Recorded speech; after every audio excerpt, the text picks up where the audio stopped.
വിദ്യാലയങ്ങളിൽ സാനിറ്റേഷൻ കോംപ്ലക്സിനായി 45 ലക്ഷം രൂപയുടെ പദ്ധതിയുമായി മുരിയാട് ഗ്രാമപഞ്ചായത്ത്. ക്ലീൻ മുരിയാട് പദ്ധതിയുടെ ഭാഗമായി മുരിയാട് ഗ്രാമപഞ്ചായത്തിലെ മുഴുവൻ സർക്കാർ എയ്ഡഡ് സ്കൂളുകളിലും സാനിറ്റേഷൻ കോംപ്ലക്സുകൾ നിർമ്മിക്കുന്നതിനായി ഗ്രാമപഞ്ചായത്ത് 45 ലക്ഷം രൂപയുടെ പദ്ധതിയാണ് ആവിഷ്കരിച്ചിട്ടുള്ളത്. Thuravankad Ookkan memorial LP school, Pullur SNBS LP school, Anandapuram government UP school, Anandapuram Sreekrishna higher secondary school, Muriyad AUPS എന്നിവിടങ്ങളിലാണ് സാനിറ്റേഷൻ കോംപ്ലക്സുകൾ നിർമ്മിക്കുക. ഗ്രാമപഞ്ചായത്ത് ശുചിത്വ മിഷൻ, സ്കൂൾ വിഹിതം എന്നിവ സംയോജിപ്പിച്ചുകൊണ്ടാണ് പദ്ധതിക്കുള്ള ധനസമാഹരണം നടത്തുന്നത്.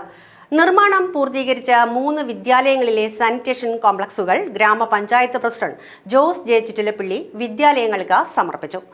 ആനന്ദപുരം ശ്രീകൃഷ്ണ ഹയർ സെക്കൻഡറി സ്കൂളിൽ നടന്ന ചടങ്ങിൽ ഗ്രാമപഞ്ചായത്ത് അംഗം നിജി വത്സൻ അധ്യക്ഷത വഹിച്ചു.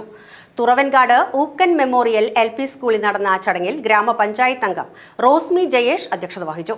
പുല്ലൂർ SNBS LP സ്കൂളിൽ നടന്ന ചടങ്ങിൽ ഗ്രാമപഞ്ചായത്ത് അംഗം നികിത അനൂപ് അധ്യക്ഷത വഹിച്ചു.